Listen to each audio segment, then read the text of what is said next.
नमस्कार। ग्रामीण महिला विद्यापीठ के एकलव्य चैनल पर आपका स्वागत है।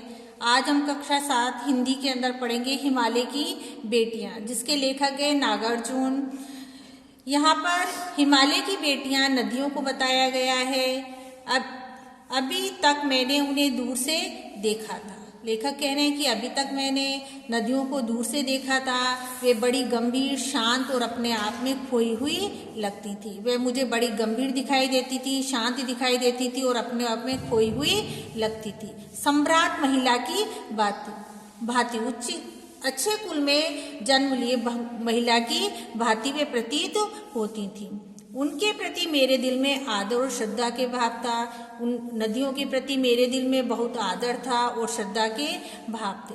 माँ और दादी, मौसी और मामी की गोद की तरह उनकी धारा में मैं डुबकियां लगाया करता था। जिस प्रकार हम माता पिता, दादा दादी, मौसी और मामी की गोद के अंदर खेलते हैं, उसी प्रकार में नदियों की धारा में भी डुबकियां लगाया करता था। परंतु इस बार जब मैं हिमालय के कंधे पर चढ़ा, लेकिन जब मैं इस बार हिमालय के ऊपर चढ़ा तो वे मुझे और रूप में सामने थी। तब वह नदियां मेरे सामने अन्य रूप में आई। मैं हैरान था, जिन्हें देखकर मैं हैरान था कि यही दुबली पतली गंगा, यही यमुना और यही सतलज समतल मैदानों में उतरकर विशाल कैसे हो जाती हैं। कि ये नदियाँ हिमालय से जब नीचे गिरती हैं तो दुबली पतली धारा के अंदर जब गिरती हैं और विशाल मैदानों में जाकर ये विशाल रूप धारण कर लेती हैं। उनका उछलना और कूदना, खिलखिलाकर लगातार हंसते जाना।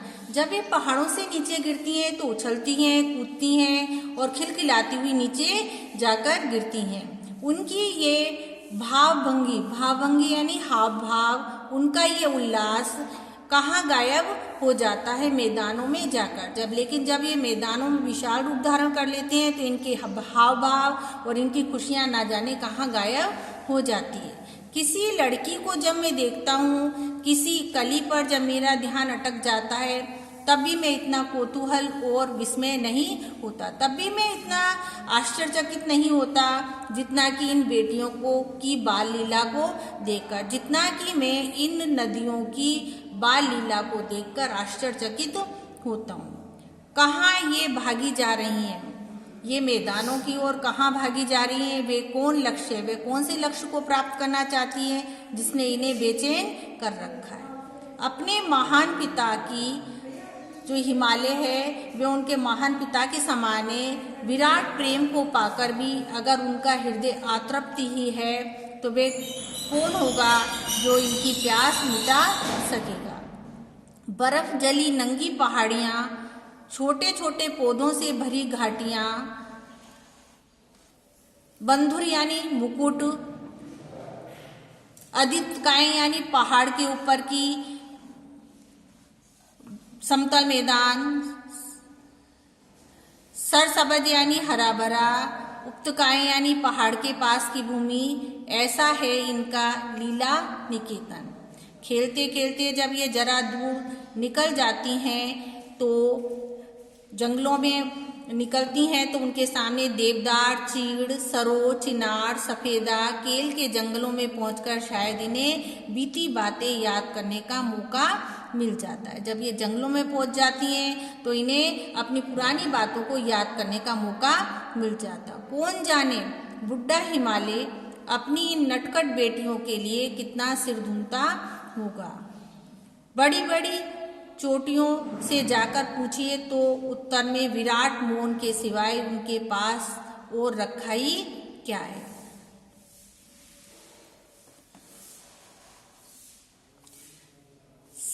सिंधु और ब्रह्मपुत्र ये दो ऐसे नाम हैं जिनके सुनते ही, सिंधु और ब्रह्मपुत्र का नाम सुनते ही हमें रावी, सतलुज, व्यास, चनाब, झेलम, काबुल, कपिशा, गंगा, यमुना, सरयू, गंडक, कोसी आदि हिमालय की छोटी बड़ी सभी बेटियां आंखों के सामने नाचने लगती हैं। हाँ, ये सब नदियों के नाम हैं और इनको हिमालय की बेटियां कहा गया है। वास्तव में सिंधु और ब्रह्मपुत्र स्वयं कुछ नहीं है।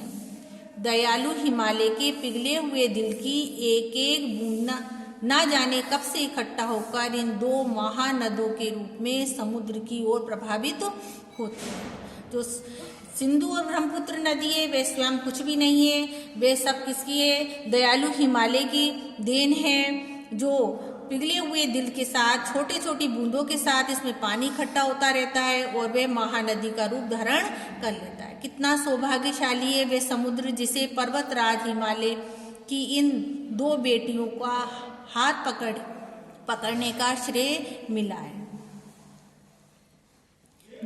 जिन्होंने मैदान में ही इन नदियों को देखा होगा, उनके ख्याल में शायद ही ये बात आ सके कि बूढ़े हिमालय की गोद में बच्चियां बनकर ये कैसे खेला करती हैं।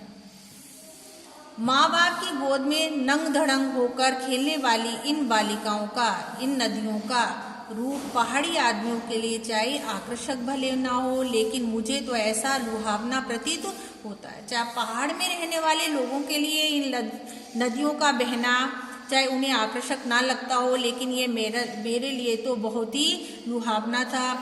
वह रूप कि हिमालय को ससुर और समुद्र को उसका दामाद कहने में कुछ भी हिचक नहीं लगती।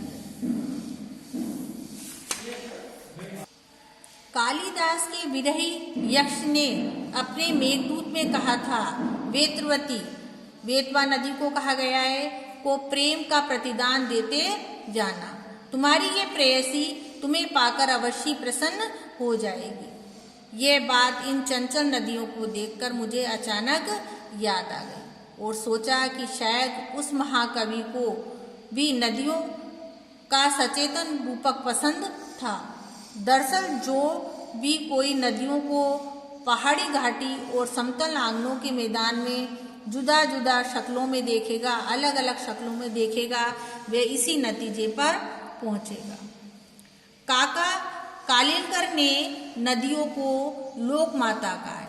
क्या कहा है? नदियों को लोक माता। किंतु माता बनने से पहाड़ यदि हम इन बेटियों के रूप में देख लें तो क्या हर्ज है?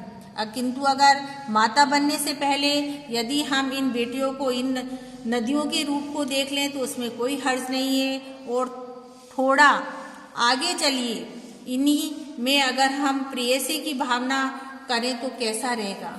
ममता का एक और भी धागा है जिसे हम इनके साथ जोड़ सकते हैं। वे क्या है? बहन का स्थान। उसको क्या, नदियों को बहन का भी स्थान दिया गया है। कितने कवियों ने इन नदियों को दिया है। एक दिन मेरी भी ऐसी भावना हुई। जो थोलिड तिब्बत की बात है, मन उचाट था, तबीयत ढीली थी। सतलज के किनारे जाकर मैं बैठ गया। दोपहर का समय था। पैर लटका दिए मैंने सतलज नदी के अंदर के पानी के अंदर अपने पैरों को लटका दिया। थोड़ी ही देर में उस प्रगतिशील जल ने असर डाला। जैसे ही मैंने अपने पैरों को नदी के पानी में डाला तो वैसे ही उसका जल असर दिखाने लगा। तन और मन ताजा हो गया। जो मेरी उदासी थी वह समाप्त हो गई और मेरा मन और तन कैसा हो गया? दोनों स्वस्थ हो गया। तो लगा मैं गुनगुनाने, तो मैं गीत गाने लगा और कहने लगा, जय हो सतलज बहन तुम्हारी। कि हे सतलज बहन, हे सतलज नदी को कहा गया है बहन कि तुम्हारी जय हो। लीला अचरज बहन तुम्हारी जो लीला है वे सबको आश्चर्यचकित करने वाली हैं। हुआ मुदित मन, मेरा मन तुम्हारी धारा के अंदर पैर डुबोने से प्रसन्न हो गया है। मन हटा कुमारी, और मन का जो उदासी है वे समाप्त हो गई है। जाऊं मैं तुम पर बलिहारी, इसलिए हे बहन मैं तुम पर अपने बलिहार न्योछावर होना चाहता हूँ। तुम बेटी ये बाप हिमालय, तुम हिमालय की बेटी और हिमालय पिता के समान है। चिंतित पर चुपचाप हिमालय, सबकी चिंता करने वाला लेकिन चुपचाप खड़ा हुआ है हिमालय। प्रगति नटी के चित्रित पट पर अनुपम अद्भुत छाप हिमालय, जो प्रकृति के रूप है उस पर जो हिमालय पर्वत है उसकी छाप तुम्हारे पे लगी हुई है, जय हो सतलज बहन तुम्हारी, हे सतलज बहन तुम्हारी सदा जय हो। अब हम प्रश्न उत्तर देखेंगे।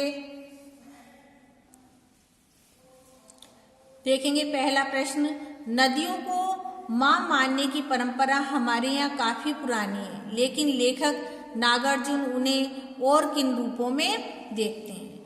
नागार्जुन ये कहते हैं कि लोग नदियों को माँ तो मानते हैं, लेकिन नागार्जुन ने और उनके कई रूप बताए, वे कौन कौन से रूप हैं ये बताना है आपको। सिंधु और ब्रह्मपुत्र की क्या क्या विशेषता बताई गई हैं, ये दूसरा क्वेश्चन है। तीसरा क्वेश्चन है, काका कालेलकर ने नदियों को लोकमाता क्यों कहा है। और चौथा क्वेश्चन है, हिमालय की यात्रा में लेखक ने किन किन की प्रशंसा